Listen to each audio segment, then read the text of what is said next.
누가복음 12장 49절에서 59절까지 말씀 교독하도록 하겠습니다.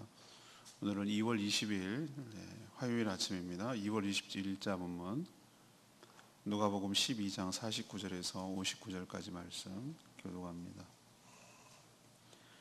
신약성경 117쪽입니다. 누가복음 12장 49절에서 59절까지 말씀입니다.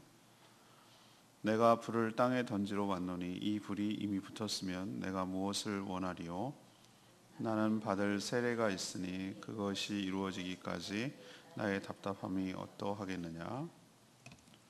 내가 세상에 화평을 주려고 온 줄로 아느냐? 내가 너희에게 이르노니 아니라 도리어 분쟁하게 하려 함이로다. 이후로부터 한 집에 5사람이 있어 분쟁하되 셋이 둘과 둘이 셋과 하리니 아버지가 아들과 아들이 아버지와 어머니가 딸과 딸이 어머니와 시어머니가 며느리와 며느리가 시어머니와 분쟁하리라 하시니라.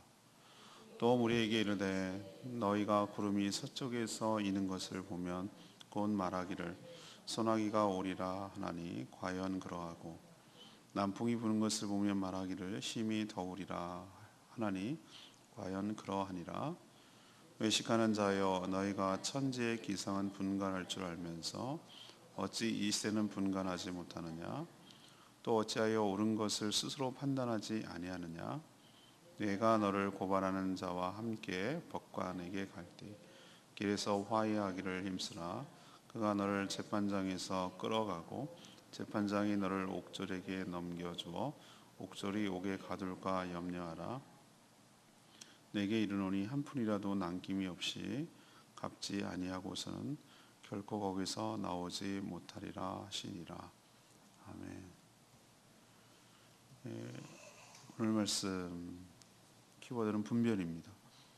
전체 말씀을 요약하면 예수님은 세상에 불을 던지러 왔다고 하셨습니다.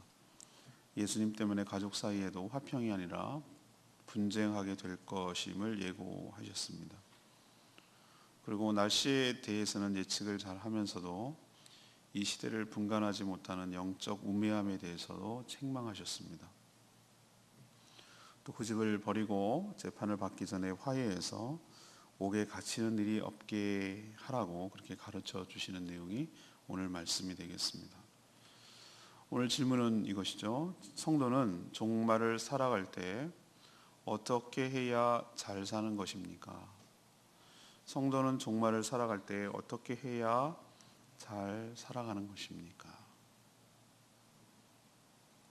첫 번째 49절에서 53절까지 말씀을 근거로 분쟁도 각오해야 된다는 것이죠. 분쟁도 각오해야 된다. 예수님은 가끔 충격적인 언어를 사용하셔서 강한 인상을 남겨서 가르치는 방식을 취하실 때가 있습니다. 오늘 49절에 보니까 이 땅에 불을 던지러 오셨고 그 불이 이미 붙었으면 더 바랄 것이 없다 이렇게까지 말씀을 하셨습니다. 그 불이란 바로 자신의 세례, 여기서 세례는 십자가의 죽음을 의미하는 것이죠. 자기가 세례로 일어나게 될 엄청난 분쟁을 의미합니다. 들불처럼 퍼진다는 얘기가 있잖아요. 번진다 이런 표현이 있는데 그런 의도로 불을 말한 것이죠. 또 다 태워버리고 새롭게 한다는 의미에서도 그런 의미도 사용하는 것이죠. 세상의 많은 종교가들은 대부분 뭐라고 얘기합니까? 분쟁보다는 화해를 주장을 합니다. 서로 싸우면은 서로 다 지고 망하는 것이니까. 그래서 분쟁은 나쁜 것이다 이런 인식이 있는 것이죠. 예, 맞습니다. 분쟁이 좋은 사람이 어디 있겠어요. 그럼에도 불구하고 오늘 예수님 표현에 의하면 가족들 사이도 부자지간에 모자지간에 딸 모녀지간에 하여튼 가족들 가장 가깝다고 생각하는 가족들까지도 갈라져서 분쟁이 일어난다 이런 말씀을 할 때는 상당히 당황스럽죠. 그것을 그냥 문자 그대로 받아들일 때는 왜 이런 것을 예고하고 왜 이런 것을 각오하라고 하실까? 그것은 예수님 때문에 우리가 거듭나기 전에 이전처럼 살 수는 없어요. 살 수가 없어요. 다른 존재, 다른 피조물이 됐기 때문에 그렇게 살 수가 없어요. 다른 존재가 되어버렸기 때문에. 가치관이 다른 사람이에요. 겉모습만 같은 사람이에요. 완전 다른 사람이에요.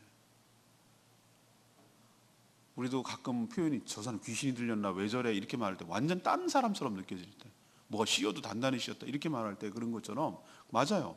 그것은 그 사람은 겉모습은 똑같지만 속에 악한 영, 귀신이 씌어서 전혀 다른 사람처럼 살아가는 거, 그게 영적으로 누군가가 지배를 했을 때 그런 현상이 나타나거든요.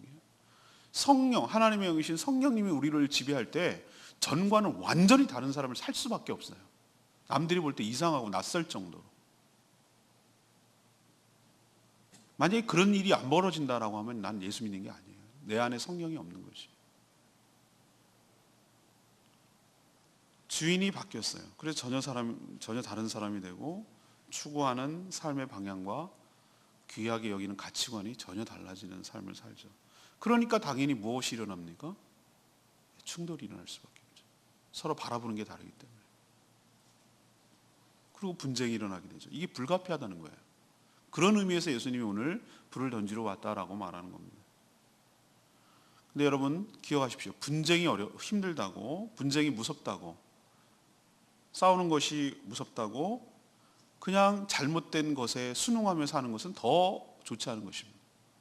거짓된 평화와 잘못된 가치관에서 우리가 매어서 살 수는 없는 것이에요. 지금까지 지배하던 악한 사단 마귀의 권세를 깨야 합니다. 영적 전쟁을 치러내야 되는 것이죠. 그런 의미에서 분쟁과 충돌은 불가피해요. 왜? 더 큰 평화를 이루기 위해서 그렇습니다. 최근에 신천지들이 얼마나 지독한 것들인지 설날 되면 고향으로 갈까 봐 그걸 막는 거예요. 못 가게 만드는 거예요. 왜? 가면은 흐트러질까 봐. 그래서 이단이에요.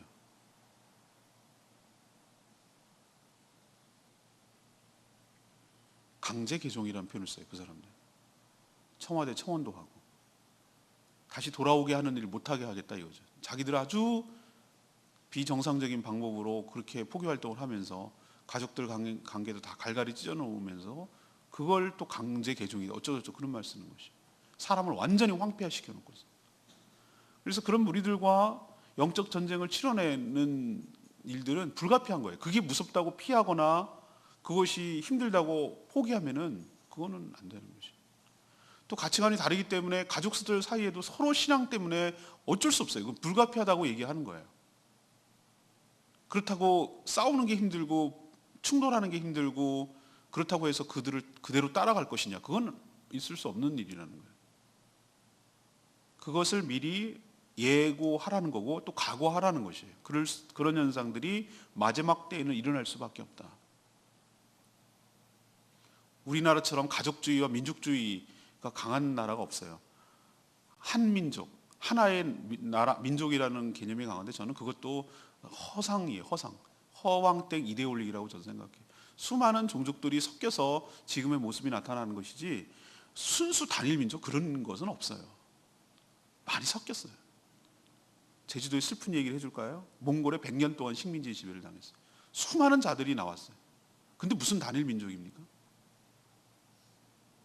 그건 허상이에요, 허상. 그리고 우리나라처럼 가족을 중시 여기는 가족이 왜 그러냐면 가족밖에 믿을 게 없기 때문에 아무도 믿을 수 없는 사회이기 때문에 그런 거예요. 유독 강해요, 서양에 비해서. 근데 여러분 가족들 생각은 저는 비근한 예로 이런 예를 들면 충격을 받아요. 제가 아이들한테 전도를 할 때 여기 나가서 한번 그런 적이 경험이 제가 충격을 받았다는 얘기를 표현을 쓰고 있는데 이런 얘기를 합니다. 5학년, 6학년 된 애들이 이제 복음을 쭉 전해주고 그러면 지옥에 대해서 얘기하고 그럼 얘기해요. 그럼 뭐라 그러는지 아십니까? 그럼 예수님 안 믿으면 지옥 가니에요. 그래서 그렇다고. 그럼 우리 엄마는 그러면 안 믿으면 지옥 가니 그렇대요. 그럼 난 지옥 갈랜대요. 지옥이 뭔 줄 알고 그런 소리 하냐는 거예요. 그러니까 애들이 부모님을 잘 하는 것이 더 큰 가치관이라고 생각을 하는 것이. 이런 것과 싸워야 된다는 얘기예요. 부모님이 그러면 안 믿고 지옥에 가면 나도 거기 지옥 따라가야 된다는 그걸 잘했다고 지금 얘기를 해야 되는 것입니까? 먼저 지옥에 간 부모님이 정말로 남아있는 가족들을 그렇게 바랄까요? 그러니까 이 얘기는 그 얘기예요. 우리가 가족들 사이에서도 신앙이 갈라져 있기 때문에 서로 다투고 싸우고 논쟁할 수밖에 없다. 그리고 불가피하다, 그런 갈등은. 그렇지만 그것이 두렵고 무서워서 순응할 수는 없다. 그러니까 그것을 마지막 때에 각오하고 대비하는 것이 성도의 삶일 수밖에 없다. 그 얘기를 지금 하고 있는 것이에요. 두 번째 얘기는 54절에서 56절까지 말씀, 시대를 분별해야 된다는 것이죠. 예수님은 그 시대 사람들이 천지의 기상은 잘 분간하면서도, 그리고 예측하면서도 그 시대의 영적 흐름에 대해서는 분별하지 못하는 그런 현상을 두고 개탄하셨어요. 우리도 뭐 요즘은 기상청이 뭐 있어서 이런 것을 날씨를 실시간으로 예보를 해줍니다만 어느 정도 우리도 알고 있잖아요, 그죠? 예, 서쪽에 구름이 일면 소나기가 오고 남풍이 불어오면 더워진다. 뭐 그 당시 사람들은 이거는 그냥 직감적으로 아는 것이. 우리도 무릎이 쑤시면 비가 올 거다. 뭐 이런 뭐 그게 과학적이라고 합디다만, 예, 그런 거 다 알고 있죠. 다 알아요, 대부분. 그러나 지금 예수님이 오심으로 인해서 그 땅의 영적인 기상도가 지금 바뀌어가고 있다는 것은 감지 못하는, 그것에 대해서는 무지몽매한 이들의 모습에 대해서 지금 개탄하고 한탄하고 있는 것이죠. 그러면서 하시는 말씀이, 하나님은 과거에 북이스라엘에 그 하나님이 보낸 선지자들, 북이스라엘이 얼마나 많은 선지자, 남쪽 유다보다 북이스라엘의 선지자가 더 많은 거 여러분 아세요? 수많은 선지자들을 그쪽에 보냈어요. 그 망하지 말라고 경고를 하고 그렇게 얘기했는데도 불구하고 이 선지자의 경고를 무시하다가 어떻게 됐습니까? 결국은 끝내 아수르라는 나라를 하나님께서 도구로 써서 그들을 멸망시켰잖아요. BC 722년인가 뭐 그런 걸로 알고 있는데 그 망했어요. 결국 끝내 경고를 했는데도 불구하고 끝까지 안 듣다가 심판으로 망했죠. 지금 또 똑같다는 거예요. 예수님 당시에는 로마의 식민지를 받고 있었는데 예수님을 거절하고 자기 민족의 우월감, 그냥 근거 없는 우월감이에요. 하나님께서 그렇게 원하지도 않고 그렇게 살지도 않고 책망하고 계시고 예수님이 하나님의 아들로서 오셔가지고 그렇게 살면 안 된다고 수없이 경고를 했는데도 불구하고 그것을 무시하고 자기가 아브라함의 자손이라는 이유로, 유대 민족이라는 이유로, 자기는 선민이라는 이유로 그 껍데기 같은 신앙, 그것만 붙들고 앉아서 자동으로 보호를 받을 거고 그냥 밑도 끝도 없는 근거 없는, 그냥 자기들이 항상 보호를 받을 거라는 이런 근거 없는 자신감, 이런 민족주의, 이런 것들로 계속 흘러가기 때문에 예수님이 지금 마지막 기회라고 던지고 있고 마지막으로 바꿀 수 있는 찬스라고 얘기하는데도 불구하고 거절하고 자기 민족주의로 나가다가 결국은 예수도 죽이고, 또 이들은 끝까지 그렇게 가다가 독립운동을 일으킨다는 이유만으로 하다가 AD 70년 66년부터 4년 동안 진행이 됩니다. 반란을 일으킨 거죠, 일종의 로마로부터. 그래서 일종의 진압군으로 로마 제국이 티투스라는 디도 장군이라는 장군을 보냅니다. 4년 동안 이스라엘, 그러니까 유다 지역에 있는 모든 성들을 파괴하고 예루살렘을 철저하게 파괴해버립니다. 예수님이 뭐라고 하냐면 돌 위에 돌 하나도 남김이 없을 거라고 그랬는데 그게 사실로 이루어졌어요. 모든 예루살렘 성벽이 허물어지고 지금 그때 무너져서 남은 성벽이 지금에 있는 통곡의 벽이라고 하는 일부만 남아있는 거예요. 제가 로마에 갔을 때 티투스 장군이 그 진압을 성공하고 유대인들을 포로로 줄줄이 끌고 오는 것을 로마 개선문에다가 부조로 그려 있는 것을 봤어요. 그 포로가 끌고 와서 원형 경기장, 나중에 그 콜로세움이라고 부르는 예수 믿는 사람들이 죽이는 그 원형 경기장을 짓는데 투입을 시켰다면, 노예로. 이 얼마나 아이러니한 얘기죠. 예수님께서 그 얘기를 지금 하고 계신 거죠.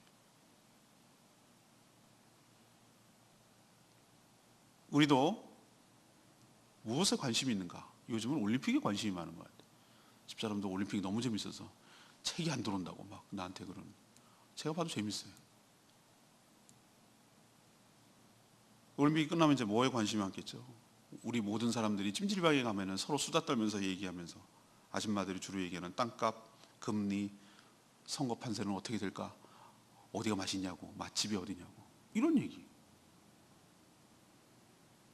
이런 것에 대해서는 굉장히 화제에 올리고, 연예인이 뭐 어떻게 했대, 누가 뭐 어떻게 했대, 뭐 이러면서 그런 것에 있어서는 예의주시하고 예민하게 반응을 하고 화제에 올리지만, 정작 완전히 이 세상을 판을 엎어버릴 하나님의 심판과 주님의 재림에 대해서는 너무 둔감한 것 아니냐라고 오늘 예수님이 얘기하는 거예요. 이 시대에 대해서는 너무너무 예민하게 반응하고 잘 알려고 하지만, 영적인 흐름과 영적인 기상에 대해서는 너무 둔감한 것 아니냐라고 예수님이 오늘 책망하시는 것이 우리에게도 해당되는 것이죠. 종말의 현상이 곳곳에서 일어나고 있어요. 예수님도 얘기했고 구약 성경이 예언했던 여러 가지 종말의 현상들이 지금 진행되고 있다는 게 느껴지잖아요, 여러분. 기근과 지진과 난리가 곳곳에서 일어날 것이다. 그 자연재해와 전쟁 같은 인공적인 사람들의 충돌이 계속 일어나죠. 속도와 교통이 빨라지고 통신이 빨라진다는, 오기가 막 자랑하는데 저는 한편으로 섬찟해요. 이제 정말로 치닫고 있는 것이. 예수님 그런 얘기를 했거든요. 이 통신이 굉장히 빨라질 거라고 그랬어요. 그리고 교통수단이 굉장히 빨라질 거라고 그랬어요. 어제 우리 정칠 목사님 오셔가지고 식사 대접하면 그러는데, 요즘은 부산 2시간에 간대요. 2시간에. 광주는 뭐 1시간 20분이면 간대. 그러니 얼마나 생활권이, 오히려 제주도가 더 멀게 느껴진대. 비행기 타고 오는데 기다리고 여기 와서 기다리고 뭐 이런. 그게 저는 한편으로는 편리하지만 한편으로는 어떤 느낌이 드냐면, 점점 어디를 향해 가고 있나? 종말을 향해서 치닫고 있는 것이에요. 근데 그런 거에 대해서는 둔감해. 그냥 뭐 그러면 그런 거지 뭐. 그래서 오늘 두 번째로 우리에게 주님께서 주시는 말씀은 뭐냐면, 깨워서, 영적으로 깨워서 이 시대를 분별하고 대비하라고 우리에게 촉구하고 있는 말씀인 줄로 믿습니다. 세 번째, 지금 질문은 뭡니까? 오늘 질문은, 성도는 종말을 살아갈 때 어떻게 살아가야 됩니까? 무엇을 대비해야 됩니까? 첫 번째는 분쟁을 각오하라고 그랬고, 두 번째는 시대를 분별하라고 그랬어요. 세 번째가 57절에서 59절까지 말씀을 근거로 심판 전에 회개해야 된다는 것을 이야기하고 있어요. 예수님은 어떤 사람과 법적인 분쟁이 일어났을 때 그 고발하는 자와 함께 법관 앞에 서서 재판을 받기 전에, 정식 재판을 받기 전에 곧 법원으로 가는 길 위에서라도 그 자신을 고발한 자와 뭐 하기를 힘써라? 화해하기를 힘써라. 재판하기 전에 화해하고 재판까지 가지 마라. 괜한 자존심 세우고 고집 부리다가 재판이 열려서 재판관이 옥에 가두라고 판결한 후에, 그 후에는 모든 것을 다 갚기 전까지는 거기서 나오지 못할 것이다 라고 경고하셨어요. 왜 쭉 이야기를 하다가 재판 이야기를 하시죠? 여기서 문맥으로 보면 이 재판은 어떤 재판이겠습니까? 하나님의 심판을 의미하는 것이죠. 여기서 우리는 하나님께 모한 자라는 겁니다. 죄라는 빚을 진 사람이라는 것을 암시하고 있어요. 다 갚기 전에는 그것을 못 나온다고 그랬으니까. 그러니까 정식 재판, 곧 하나님의 심판이 시작되어서 형벌에 처해지면 그때는 늦는다는 거예요. 늦는다는 거. 그때는 이미 늦어요. 어떻게 해보려고도 안 된단 말이에요. 지옥에 떨어지고 난 다음에는 안 된다는 거예요. 여러분, 부자와 거지 나사로 얘기 아시잖아요. 제가 목회 칼럼에도 제사를 드리지 말아야 될 이유에 대해서 내가 쓰는 가운데 그 얘기를 끌어와서 썼지만, 사람이 기회가 있을 때는 이 땅에 사는 동안의 기회, 이게 찬스고 기회예요. 이게 축복이라고요. 기회를 주는 거예요. 살아있을 동안에 회개할 기회, 고치고 하나님께 용서받을 수 있는 게, 구원받을 수 있는 기회를 주신 거예요. 이게 축복이에요, 이 자체가. 그러나 이 기회를 번번이 날리고 번번이 무산시키고 결국은 하나님 앞에 서서 심판을 받게 돼서 지옥 형벌에 처해지면 그때는 늦는 거란 말이죠. 그때는 후회해도 소용이 없다는 거예요. 물 한 방울이 혀에 닿는 자비로움도 없는 게 지옥이라고. 그러니 그 전에, 심판이 되기 전에 속히 회개함으로 하나님과 뭐하라? 화해하라는 거예요. 하나님 관계를 회복하라는 거예요. 시간이 별로 없다는 겁니다. 그 화해란 무엇입니까? 그 자신의 잘난 자존심 내려놔야 돼요. 그리고 자신이 얼마나 자기 멋대로 자기 주인 돼서 살아가는지 자신 잘못을 시인하고 주님의 용서를 구하고 그분이 제안하신 대로 영접하는 자, 곧 그 이름을 믿는 자에게는 하나님의 자녀가 되는 권세를 주셨으니, 이 약속의 말씀을 믿고 그 믿음대로, 그의 제안대로 주님을 믿고 영접함으로 거듭나서 우리 모든 허물과 죄악을 용서받고 지옥 형벌에 처하기, 심판받기 전에 화해함으로 그런 일을 당하지 않는 것이 현명하고 지혜로운 일인 줄로 믿습니다. 기회가 항상 있는 것은 아니에요. 심판 전이 바로 기회예요. 우리는 이미 믿었다고 그렇게 생각할 것이 아니고 주변에 돌아보세요. 주변에 돌아보면은 언젠가 믿겠지 뭐 이렇게 안일하게 생각하는 것은 아닌가. 저 사람이 나이가 젊다고 해서 계속 살 거라는 보장이 어디 있어요? 물론 나이가 많은 것에 비해서는 확률이 높지만 요즘 세상에 어떻게 나이가 젊다고 무조건 삶을 보장하냐 이거죠. 무슨 험한 일을 당할지 모르고 사람이 미래를 예측할 수가 없는데, 그러니까 기회가 있을 때, 살아있을 때, 심판을 받기 전에, 형벌에 처하기 전에, 그때 기회예요. 그때를 잡는 것, 잡게 하는 것, 그것이 바로 우리가 해야 될 일인 줄로 믿습니다. 레마의 말씀 51절 말씀, 내가 세상에 화평을 주려고 온 줄로 아느냐, 내가 너희에게 이르노니 아니라 도리어 분쟁하려 하게 하려 함이라 그랬어요. 사람 사이의 관계에서만 분쟁이 일어나는 것이 저는 아니라고 생각해요. 분쟁의 개념은 저는 자기 내면에다가 전 적용을 시켜봤어요. 자기 내면의 갈등이 훨씬 더 커요. 생명의 말씀이 전파되면 그 심령이 요동치게 돼 있어요. 말씀의 능력이 있기 때문에. 제가 무슨 굉장히 감동을 주는 말을 잘해가지고 하는 것이 아니고, 그 하나님의 말씀, 진리가 그 영혼을 터치하면 그 영혼이 요동을 치게 돼 있어요. 흔들려요. 이렇게 음파가 탁 전해지면 파동이 일어나가지고 물결이 이렇게 치듯이 탁 물맷돌을 던지면 탁탁탁탁 치면서 이렇게 파동이 일어나듯이, 파장이 일어나듯이 생명의 말씀이 전파되면 그 심령이, 어떤 심령이든지 그 심령이 이렇게 흔들흔들 한다고요. 만져진다, 요동을 친다.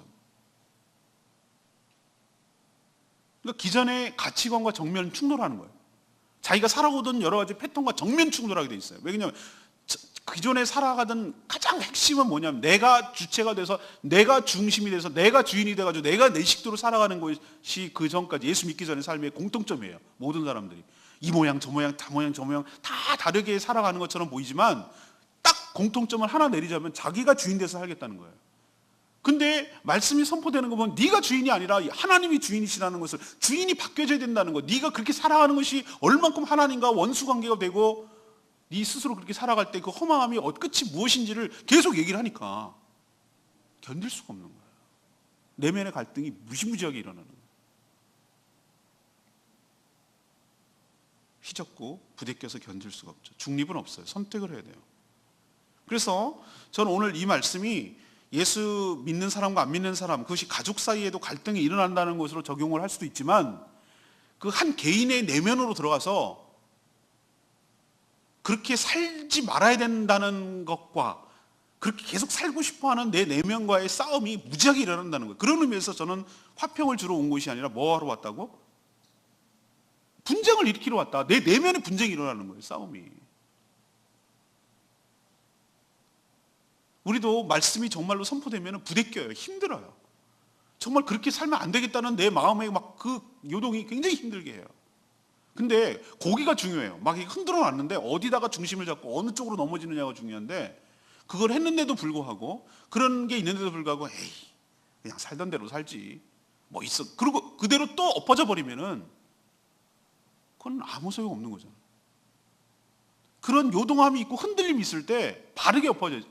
그래 맞다, 그렇게 살면 안 되겠다라고 생각을 하고 자신을 고치고, 오히려 그 자신을 새롭게 하는 기회로 삼는다면 그 말씀이, 오히려 그 분쟁이 더 좋은 효과를 가져온 것이죠. 이 갈등은, 이 분쟁은 파괴를 위한 고통이 아니라 새롭게 되기 위한 몸부림이라고 생각하시고, 이 분쟁을 잘 통과해서 평안을 누리게 되기를 바랍니다. 그러나 통과하지 못함으로 여전히 억압 속에 살아가는 어리석음에 빠지지 않게 되기를 소망합니다. 오늘 종말에 대한 얘기를 지금 예수님이 어제부터 좀 넘어가고 있는데, 성도는 종말을 살아갈 때 어떻게 살아가야 되는가, 이것이 오늘의 질문입니다. 근데 지금이 종말은 먼 얘기가 아니라 지금 이미 예수 그리스도께서 초림하시고 승천하시고 재림 사이에 이 때를 갖다가 사실은 종말이라고 하는 것이에요. 1000년이 하루 같고 하루가 1000년 같은 분에게 우리는 2000년이 흘렀다고 그러니까 안 온다 이렇게 생각할지 모르지만 그분의 시간 개념은 아닐 수 있어요. 하루가 1000년 같은 분일 수도 있고 1000년이 하루 같은 분일 수도 있는 분이. 우리의 시간 개념과 달라요. 하나님께서 세워놓았던 계획이 어떻게 될지 우리는 아무도 모르는 거예요. 그러니 항상 깨어서 대비하는 저와 여러분 되기를 소망합니다. 그럼 첫 번째 뭘 각오해야 되느냐? 오늘 세 가지 얘기를 하는데 뭐도 각오를 해야 된다? 분쟁도 각오해야 된다. 여러분 혈육이 다 정의이고 진리입니까? 저는 형제지간에도 신앙 때문에 갈라져가지고 얼마나 싸우는 경우는 많이 봤어요. 근데 그걸 무섭다고 그거 그냥 우리는 형제 아니가 이런 마음으로 그냥 덮어둡니까? 그냥 끌려갑니까? 그럴 수는 없는 거예요. 주님이 여기 계신데 내가 어디로 가오리까? 진리가 여기 있는데 내가 어떻게 포기하겠습니까? 우리는 분쟁을 원하지 않지만 신앙을 포기하라는 것까지 강요하는 것에 대해서는 결연하게 싸워 나가서 각오하고 그것까지도, 그래서 그것 때문에 오는 핍박까지도 각오를 하고 살아가야 될 줄로 압니다. 이게 바로 종말을 살아가는 우리의 삶의 모습이에요. 무섭다고 피할 리도 없어요. 두려울 리도 없고 우리가 진리예요. 우리가 바로 살아가는 것이죠. 두 번째는 뭐죠? 시대를 좀 분별해라. 세상 돌아가는 거에 관심 갖지 말고 이 시대가 어떻게 영적 기상도가 흘러가고 있는지를 잘 분별하고 대비하고 깨어있고 마지막 종말 때에 어떻게 살아가야 될지, 개인의 종말일 수도 있고 시대적 종말일 수도 있고 어떻게 살아가는지 잘 분별해서 살아가는, 주님 앞에 섰을 때 부끄러움이 없도록 살아가는 저희와 여러분 되기를 소망합니다. 마지막은 언제입니까? 기회는 언제 있다? 심판 전에, 종말 전에 있다. 그러니 그 전에 화해하고 그 전에 해결을 해야 된다. 그 끝나고 나면 이미 늦는다. 개인이 죽기 전이지 죽고 나면 개인의 종말이니까 기회 없다. 우주가 정말 주님이 내리면서 심판하기 전이어야 되지 딱 내리고 난 다음에 이미 끝이다. 그러니 이 기회를 살리라. 이게 종말에 잘 살아가는 성도의 삶의 태도일 줄로 믿습니다. 오늘 말씀 붙들고 기도하기 전에 935장 사명이라는 찬양 부르고 기도하도록 하겠습니다.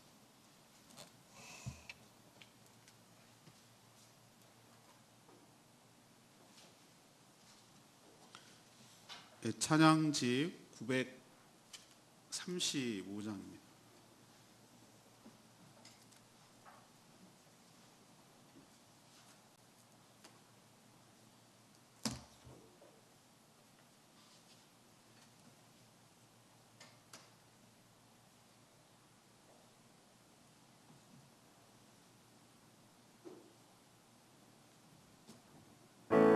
주님이 홀로 가신 그 길 나도 따라가오. 나도 보내주시오.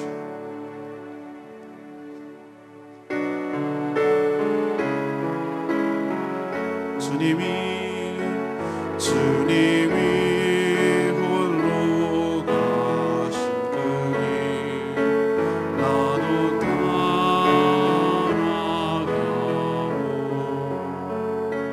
모든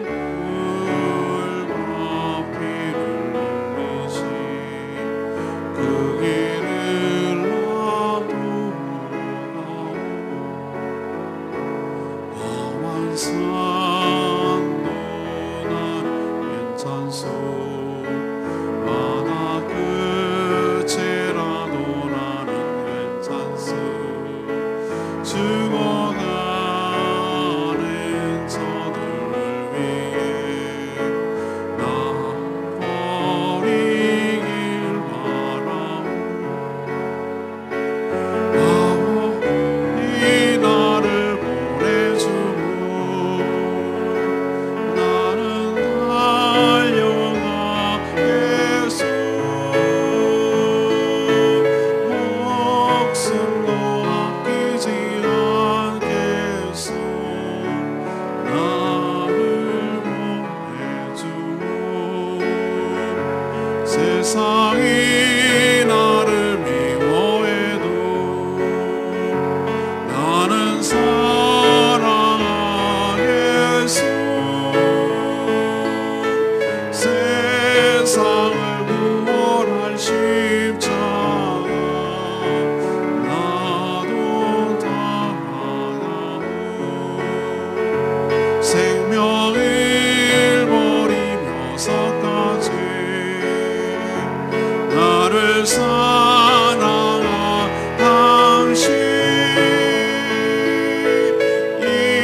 사명 잘 감당하는 종말에 살아갈 때 이 시대를 잘 분별하고 주의 사명 감당하고 정말 하나님 오시기 전, 주님 오시기 전까지 화해하고 회복하는 그 사명, 영혼을 구원하는데 힘쓰는 저희들 되게 달라고 다 같이 주여 외치며 하나님께 간구하며 나갑니다.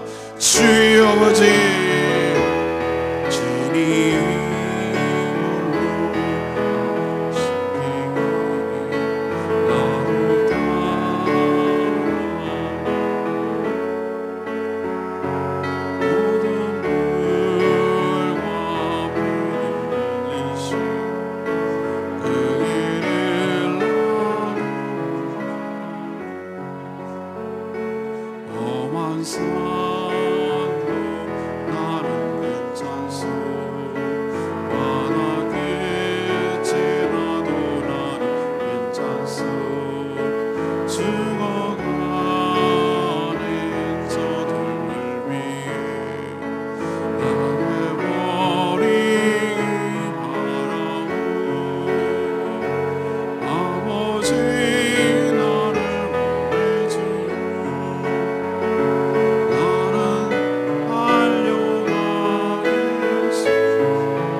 하나님 마지막 때에 어떻게 살아가야 하는지 좋은 지침을 주셔서 감사합니다. 복음이 전파될 때 주인이 달라지고 가치관이 달라지기 때문에 아무리 가까운 가족이라 할지라도 분쟁이 불가피함을 깨닫습니다. 그러나 평화를 무너뜨리기 위함이 아니라 진정한 평화를 누리기 위해 불가피함을 깨닫게 하여 주시옵소서. 날씨와 사회 동향만 관심을 갖고 할 것이 아니라 이 시대의 영적 흐름을 잘 분별하며 대비하게 하여 주시옵소서. 이미 예고하신 종말의 여러 현상들이 지금 나타나고 있습니다. 하나님의 심판이 임하기 전에 자신의 죄를 회개하고 주의 은총을 받게 하여 주시옵소서. 미련하게 자존심 내세우며 고집 피우다가 멸망하지 않게 하여 주시옵소서. 지금도 우리 주변에는 죽어가는 영혼들이 참 많습니다. 수확을 기다리는 알곡들이 많이 있습니다. 주님, 저희들을 추수할 추수꾼으로 보내주시옵소서. 그 영혼을 거두는 데 동참하게 하여 주시옵소서. 그 한 영혼을 구하는 것이 천하를 구하는 것이고 가장 가치 있는 일임을 기억하고 우리가 이 땅에 남겨진 이유를 깨달아 죽어가는 영혼을 구원하는 일에 온전히 힘쓰는 저희들 되게 하여 주시옵소서. 오늘도 하나님 앞에 엎드려 간구하는 기도 제목마다 응답하여 주시고 마땅히 해야 될 여러 가지 일들을 기쁜 마음으로 성실하게 충성스럽게 잘 감당하는 저희들 되게 하여 주시옵소서. 주님께 모든 것 맡기옵고 예수 그리스도의 이름으로 축복하며 기도합니다. 아멘. 오늘 하루도 주님의 은혜로 살아가기를 축복합니다. 오늘은 CBS 생방송입니다. 많이 참여해 주십시오. 오늘 2시에 그리고 저희 교회에서 노예 임원회 있습니다. 기도하겠습니다.